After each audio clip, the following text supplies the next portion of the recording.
शक्ति मैत्री त्यागर पर्व होउछि ईद। ईद पाई उत्सव मुखर हो पड़ी भद्रक सहर। मुस्लिम संप्रदायर पवित्र पर्व ईद बा ईद उल फितर दान और धर्मर पर्व होउछि ईद।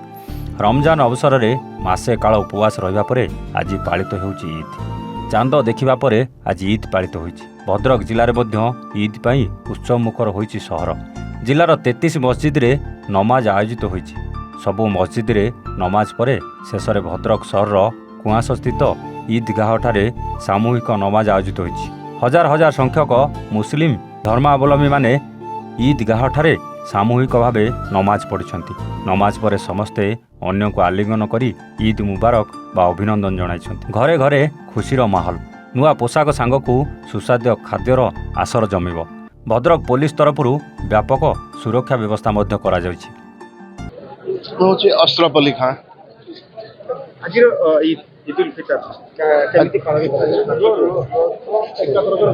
काली चंद्र देखिबार प्रूफ पाइला परे भद्रक मुस्लिम जमात तरफ आज ईद हम बोली घोषणा करागला। ईद पर्व आम पालन करछु।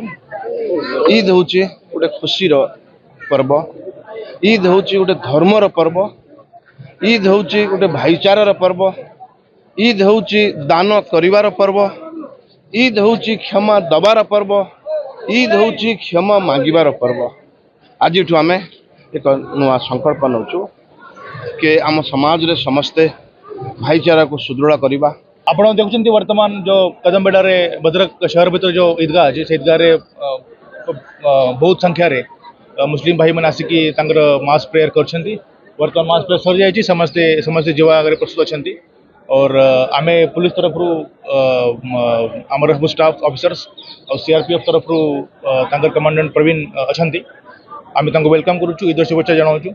आप ईद पर्व बर्तमान जो मसे काल उपवास थिला रमजान मास सरला गत काली संध्यारे आज सकाल 9:30 बेले ये ईदगाह ठारे नमाज पाठ है। ईद उल फितर नमाज पाठ जे नमाज पाठ पर बर्तमान समस्ते समस्त आलिंगन कर जाति धर्म निर्विशेष समस्त समस्त को शुभेच्छा जनाऊँ मुबारकबाद जनाऊँ जहाँ ईद मुबारक कह जाए।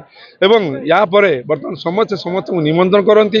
समस्त जाति वर्ण धर्म निर्विशेष एक दूसरा घर को जाती एवं विभिन्न माने सज्जित खाद्य विभिन्न खाद्य खाती। भद्रकरू सुब्रकांत राउतराय रिपोर्ट एवान ओडिशा।